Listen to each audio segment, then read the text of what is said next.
Hi, greetings to all.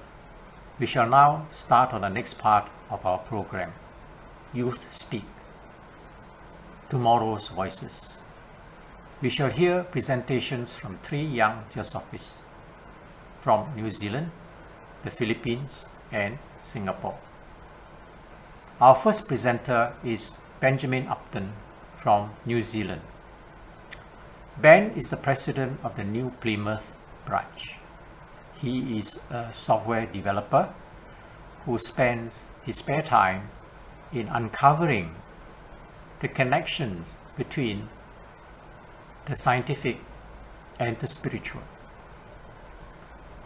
He is a keen follower of scientific theories which has been swept under the carpet by mainstream scientific dogma. He hopes that one day we will all experience a collective renaissance in consciousness. Let us now call in Ben Upton.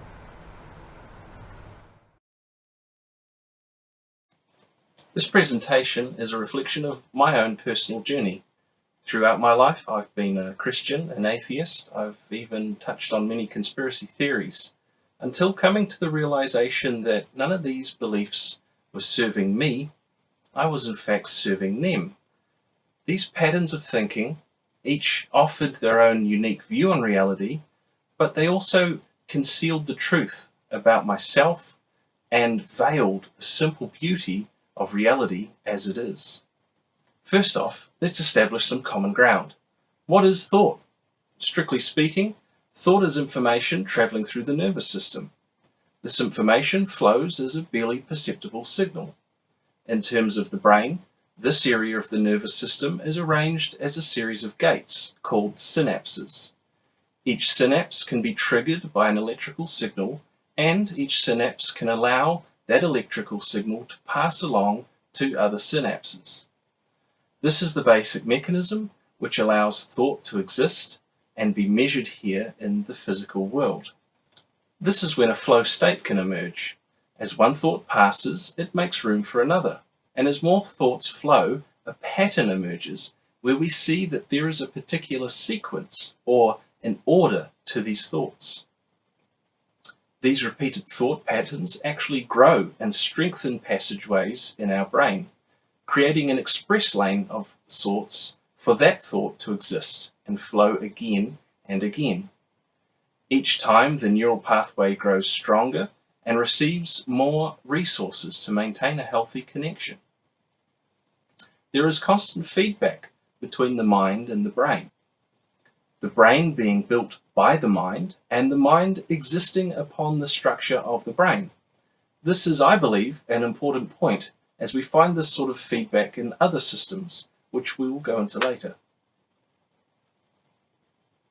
Our thoughts may be represented as electrical activity in the brain, but that doesn't help when we are trying to communicate our thoughts to each other. For that, we humans seem to prefer oral language. These expressions of language inevitably generate thoughts within us. These thoughts can take any shape based on who we are and how we interpret what we hear. Language and society have a similar relationship to the brain and the mind. Language is shaped by society, but it is also the basis for society to exist upon. Language and society develop together in this feedback loop. Over time, new words are created to express something that society feels is important, and society shifts its view towards the importance of that new language. For example, we added a few bits to our language this year. We have these new terms, social distancing and self-isolation. Since these words hit my ears, I've heard them nearly every day since.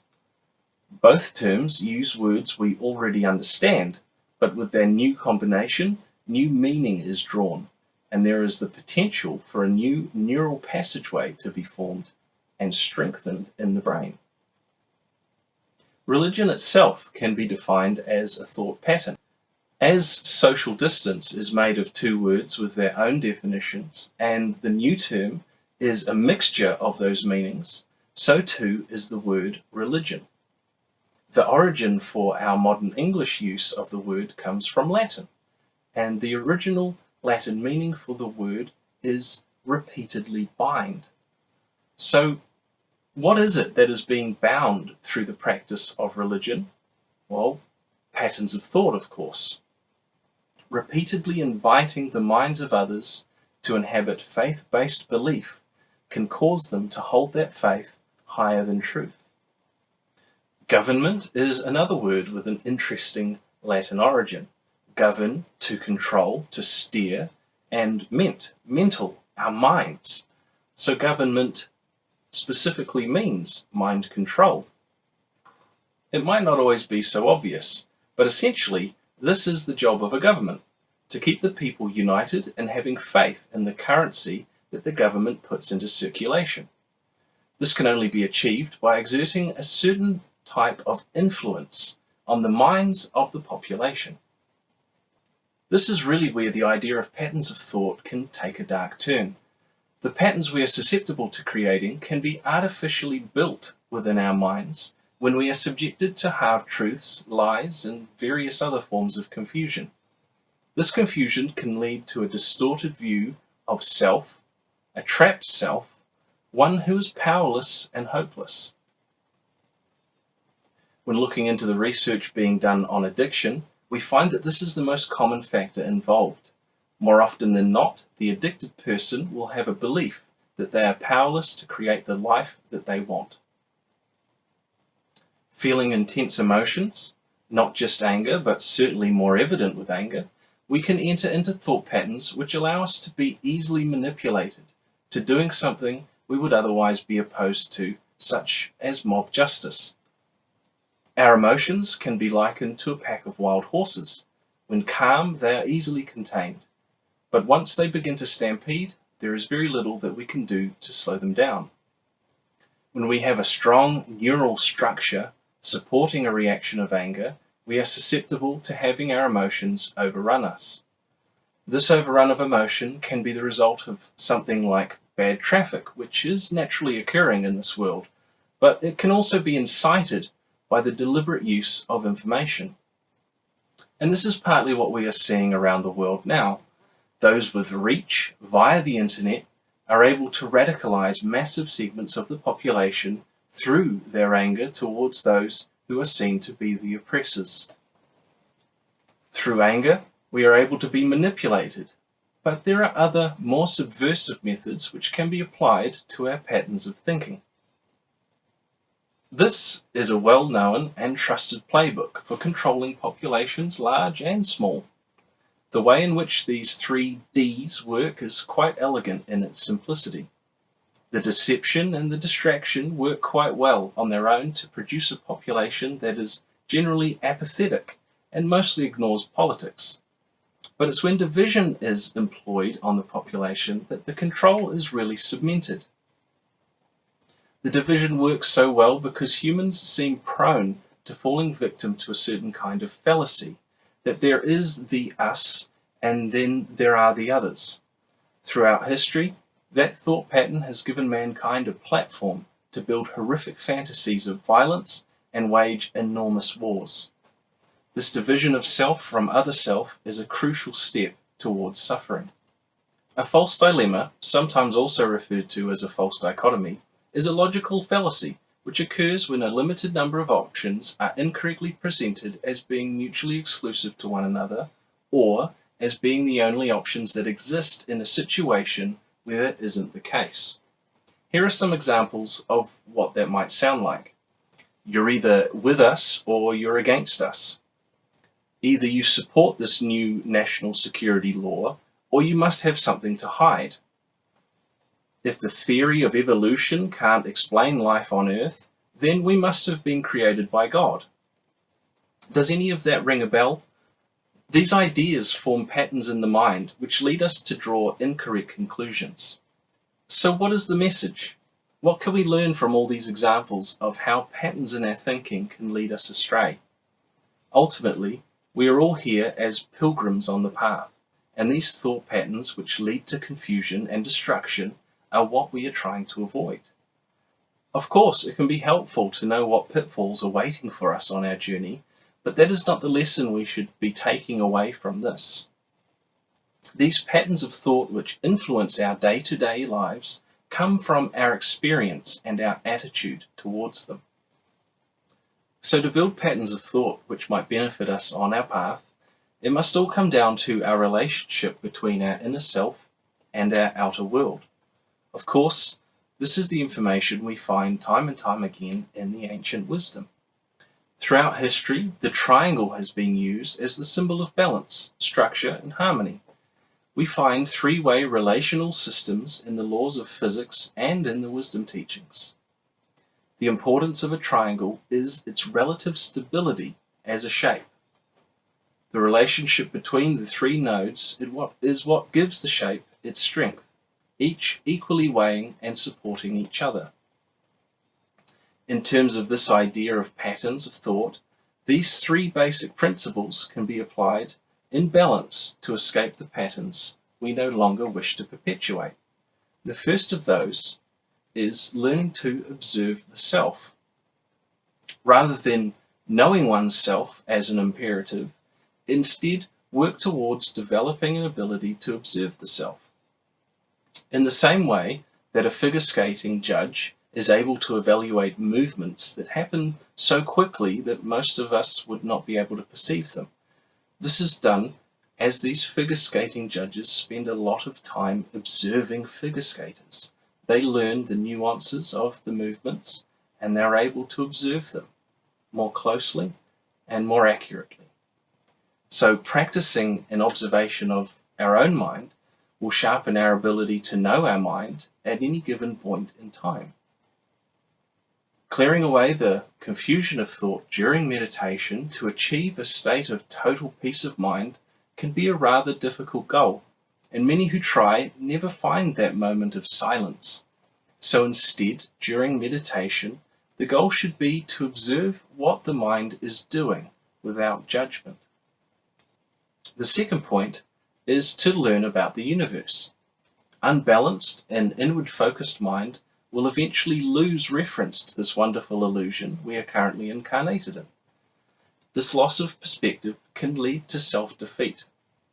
It is important to bring an evenness to our mind, and this involves learning about the world around us, with a reference of ourself in the world as a calm and stable individual. We are much more prepared to carry out our will here in this physical realm. And this comes with a caveat, of course. The universe is difficult to know in the same way as the mind is difficult to know. To learn about our universe through observation and consideration is a good way to build a stable belief in reality, but we must always prepare to be wrong too. In terms of belief in science, I like to remind myself of this example. When crossing the road with a child, you may hold their hand securely, but not so tightly as to hurt them. And this is the same kind of grip we must have on our worldview. And the third point on this triangle is to take the time to experience the relationship between the two, the inner and the outer world. This can be done in so many ways that it's really easier to list experiences that lack this kind of relationship. These are things such as virtual worlds within video games, fictitious scenarios as experienced through television and books, spending time on social networks. These are all experiences that take place within reality, but the patterns contained within these are the product of mind and lack the full bandwidth of sensory experience. Some good examples of how to experience the relationship between the inner and the outer self is going for a hike, which pushes your body to uncomfortable limits. It's a great way to observe yourself in nature. Coupled with self-observation and a passion to learn, the experience of life can be seen through new eyes. These three ideas can produce a pattern of thought within us that is empowering. The truth is that none of us are alone. None of the problems we see in society are society's problems. These problems are ours. We are society. This idea puts all the power and responsibility on us. We are the change we have been waiting for.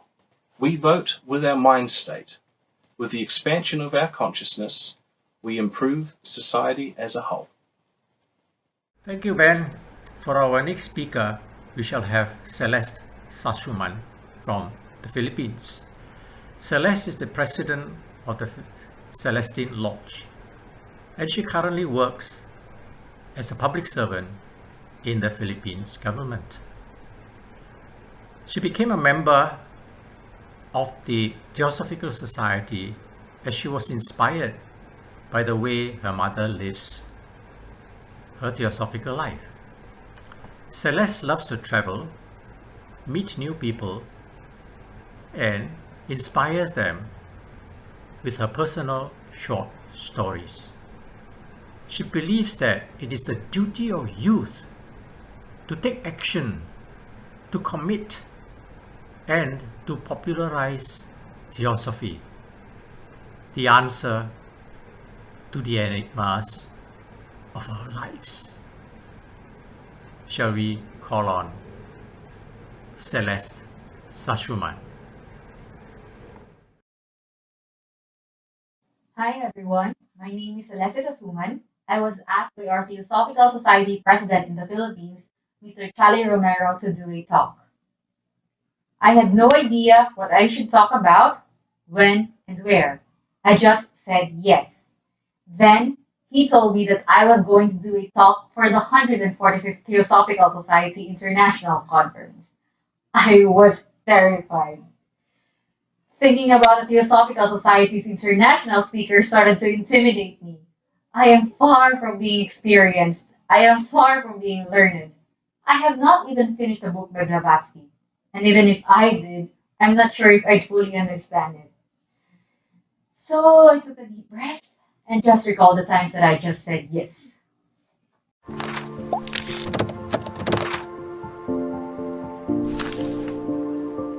When I was 16 years old, there was a program in our school in which students will be granted with an all-expense-paid trip to Japan. This was sponsored by their former Prime Minister Shinzo Abe. Most of my classmates did not apply because they said only those with high academic achievements and our seniors will be most likely accepted. It would even be a miracle if they would bother looking at our one-page resume. Even with the slim chances, I applied and got interviewed. Surprisingly, I was among the 10 students who got accepted. Despite the lack of academic achievements compared to others who applied, I applied and was granted with an all-expense-paid trip to Japan. They had us stay at a 5-star hotel, and we even got to experience homestays with Japanese families. All it took was just to say yes.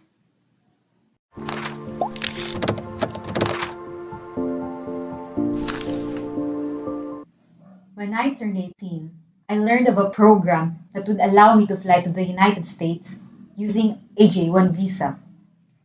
Almost everyone said that it would be impossible for me to be granted with a visa since I don't come from a wealthy family. What if they'd ask you, how much does your parents earn? Or, how much will be your pocket money when you go to the United States? I was uncertain as to what to answer to these questions. But I applied. That was my way of saying yes. And you know what? I was granted with a visa. Off I went to the United States.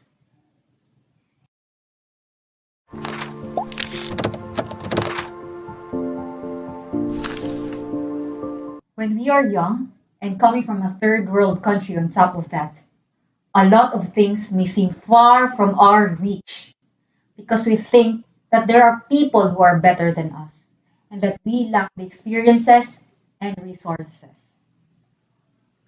I believe this is not the case.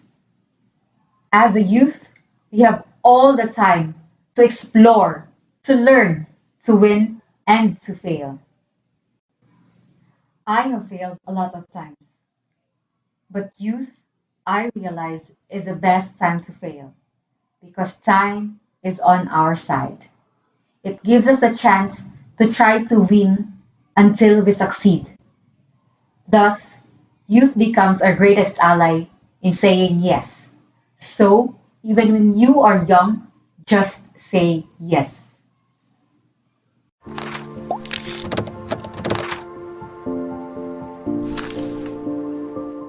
Now, in 2018, I was asked whether I would like to join the 11th World Congress of the Theosophical Society. I learned that it would be the first time it would be held in Asia, specifically in Singapore, and that it only happens every 7 years. I found it quite interesting, but it was also quite expensive.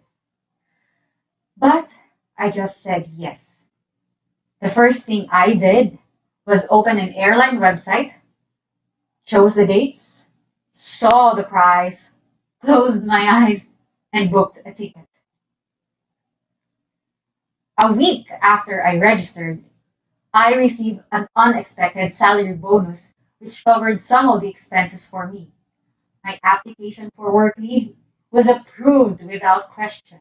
It was as if it was meant to be for me if only I said yes. I'm glad I did. I have learned so much from the World Congress. I met theosophists all over the world, and I realized what a great cause it is to be part of the Theosophical Society.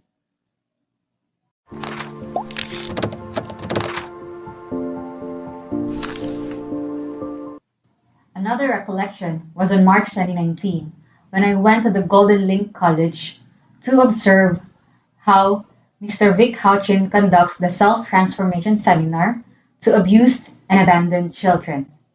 Then, Mr. Houchin asked me if I could do the talk on diet and health.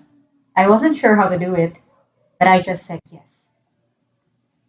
Having an audience from ages 7 years old to 21 years old was nerve-wracking. If you were boring, they would sleep right in front of you. They were not so responsive with my audience engagements that I thought I must have not made my message come across. After the talk, though, some of the kids came to me and told me how inspired they were of my stories and how grateful they were of what I shared. Had I not said yes, I wouldn't have inspired those abused and abandoned children.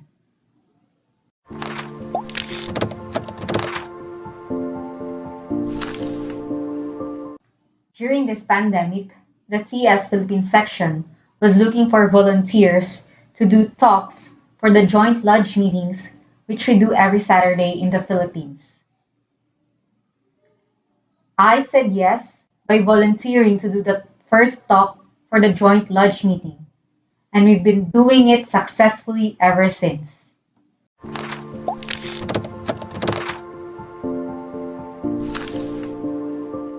Most of the time, we have the tendency to think of what's worse for us whenever we say yes. We choose not to act because we think of how people will think of us and not how great our help or the lesson that we could offer. We think we will be prepared next time. We always think that we are unprepared.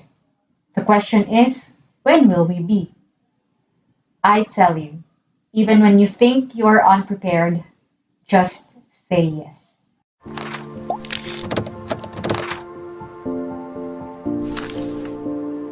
Ralph Waldo Emerson once said, "The purpose of life is not to be happy.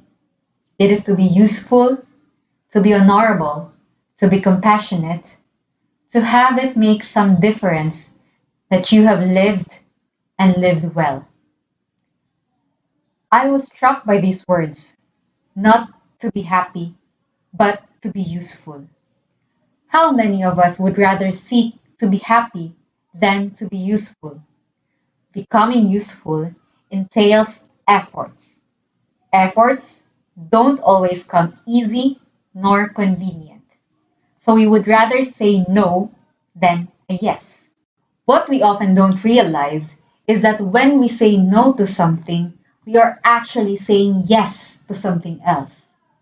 So, if we were to say yes to either way, might as well be useful. A common reason why we don't say yes is that when we are young, we are afraid that we are too young. When we are old, we are afraid that we are too old. We also don't say yes because we are afraid of the responsibility and accountability, especially if we fail. What we have to keep in mind though is that all we have to be is just to be useful. The outcome is no longer our concern. So, even if it scares you, just say yes.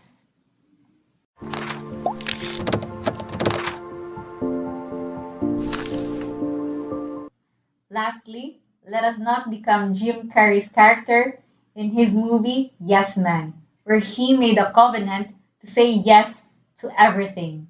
This was because he was afraid that if he doesn't say yes, unfortunate things would happen to him.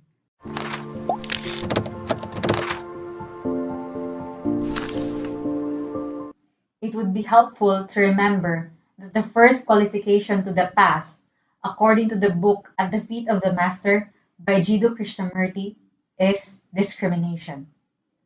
Let us learn to say yes to the real from the unreal, to the right from the wrong, to the important from the unimportant, to the useful from the useless, to the true from false, and to the unselfish from the selfish.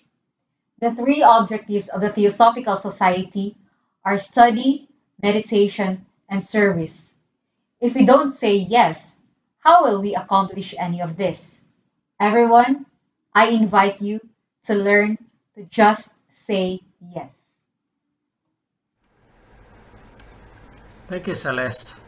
The final speaker for this segment of our program, You Speak, Tomorrow's Voices, shall be Brendan Goh from Singapore. Brendan is the Assistant Secretary of the Singapore Lodge and has been active member for 8 years. He had explored many New Age and religious paths before joining the Theosophical Society. As an avid student of the Ageless Wisdom, he strives to inspire others to seek and find the path of light. Let us call on Brendan Goh.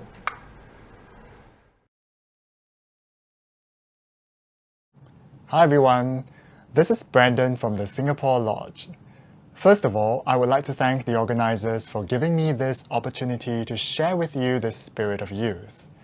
This topic has indeed been very close to my heart. And so let's start by defining key terms. Zeitgeist is the defining spirit or mood of a generation or a period of time, the prominent ideas and beliefs of the time. Spirit of youth is the force that gives birth to the respective zeitgeists.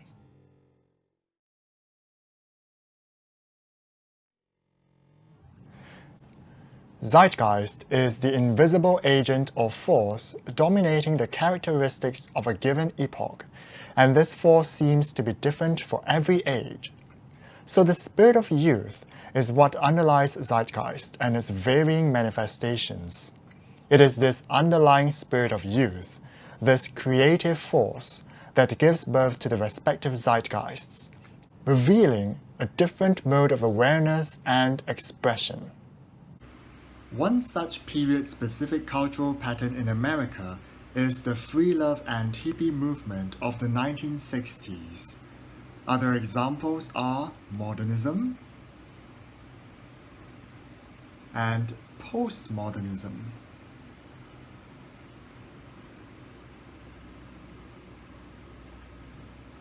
These constitute only a few puzzle pieces of the whole picture.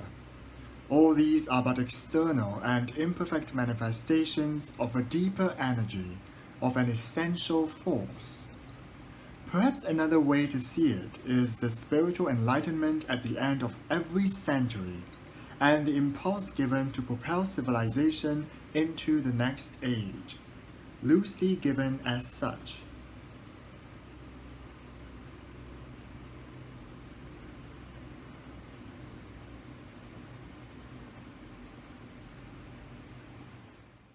Theosophists would definitely be looking at the spiritual aspect more than the worldly side of things, but we cannot afford to ignore the latter, for it shows us where our work lies and how to go about doing it.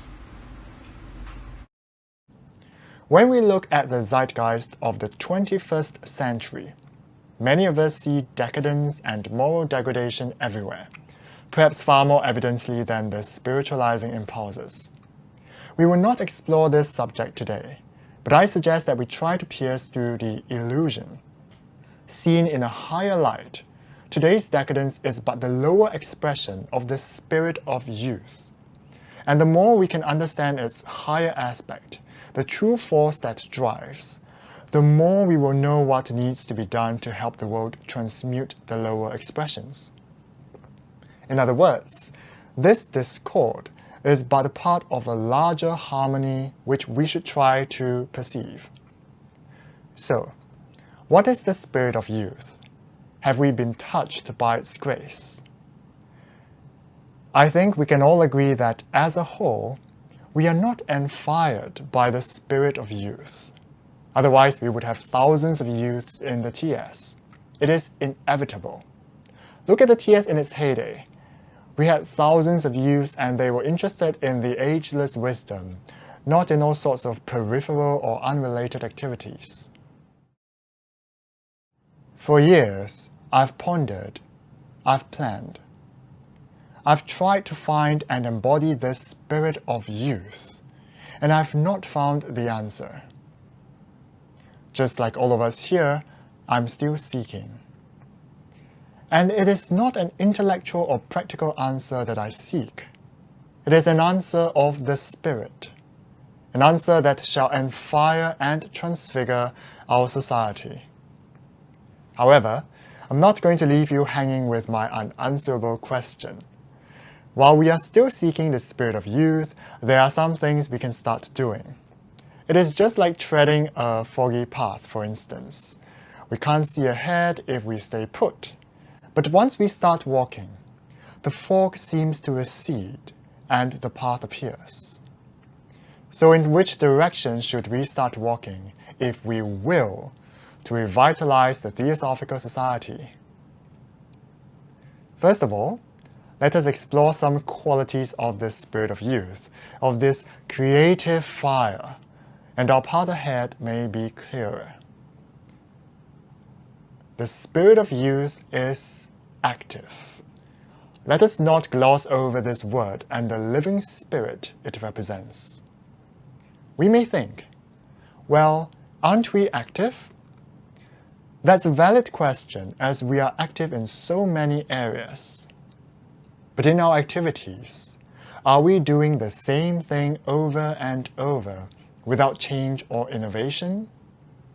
Are we doing things with the same old spirit, the same old attitude, methods, and reactions? That is passivity, the force of inertia running in its old grooves, masquerading as an active driving force. Let us ponder on this. In our activities and methods, are we only changing due to necessity, because the tide of change has swelled so high that we have no choice but to change our ways? That is not an active spirit. It is a passive one, born of conditioning and the old order, even as we try to engage people on Zoom after the pandemic, for instance.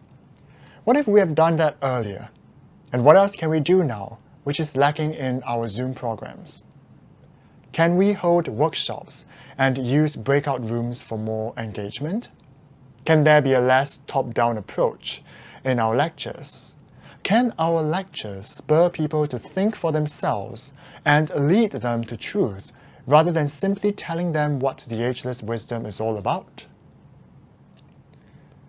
I believe that there are ways to present even the same truths which make the ageless wisdom shine like the resplendent diamond that it truly is. Thought experiments,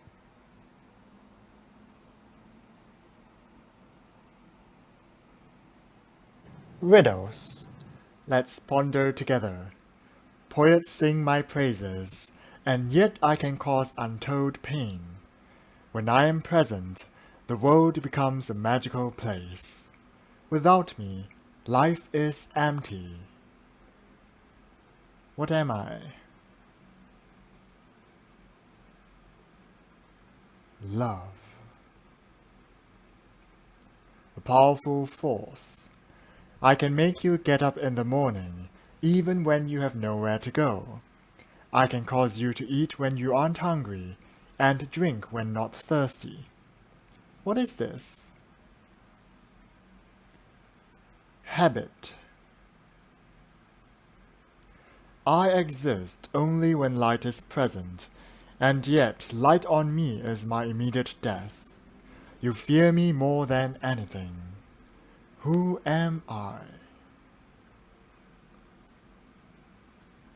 Do you have the answer? Your shadow self.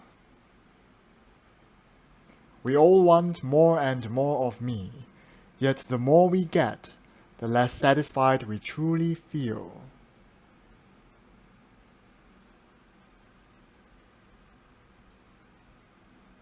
Intellectual knowledge, and I would also add pleasure. Leave me and you will constantly doubt yourself. Stay in me and you'll never be fulfilled. So would you stay or not stay? Your comfort zone. These are just some examples of riddles. Other ways of engagement are quizzes, puzzles, multimedia, games, exercises of all kinds, just to name a few. Of course, the old format still has its place, but shouldn't we innovate? In fact, we need not innovate because educational pedagogy and methods in many countries have already gone far ahead, and we need only imitate. Unfortunately for us, since theosophy is supposed to spur us to be the leading edge, if not in science, then at least in presenting the ageless truths of life. Due to the paucity of time, I shall not elaborate on the other qualities of this spirit of youth, but simply list them down. It is a trinity of activeness, enthusiasm, creativity.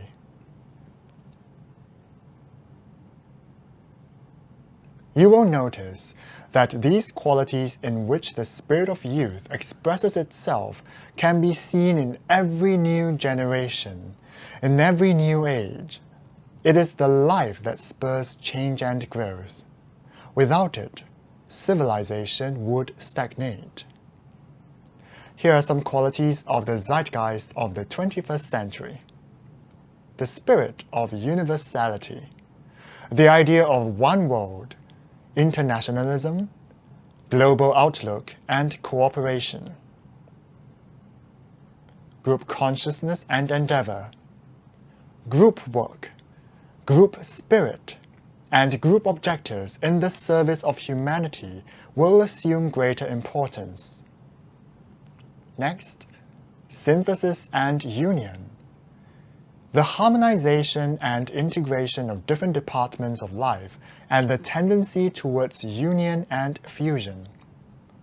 The latter has led to extremes in the field of sexuality and an inclination to sexual expression in many directions. As mentioned earlier, this is the lower expression and is also the reason why the whole idea of sex is currently so absorbing to people. Lastly, cooperation. There is major intergroup cooperation, national and international. So far, we've been thinking in terms of qualities. Now, let's imagine that the TS is transformed by the spirit of youth. What are some possible changes we might see? I'm just suggesting some possibilities here, and these are just my musings, alright? Number 1, A revolution in our activities. Lectures will still be our staple means of engagement, of course, but there will be much more engagement rather than a one-way sharing. I don't mean discussion, but new ways of engagement, such as using tools like Mentimeter and Padlet. Are we using media enough? Take music, for instance. Just look at the modern churches and you will see how music drives not just emotions, but the most sublime thoughts and sentiments. More workshops involving a two-way learning. Games, such as those involving cards perhaps. We have no idea how much can be experientially learned using a well-designed card game based on particular themes in the Ageless Wisdom. We seem to be unaware of how technology has equipped us with the means for lasting impact.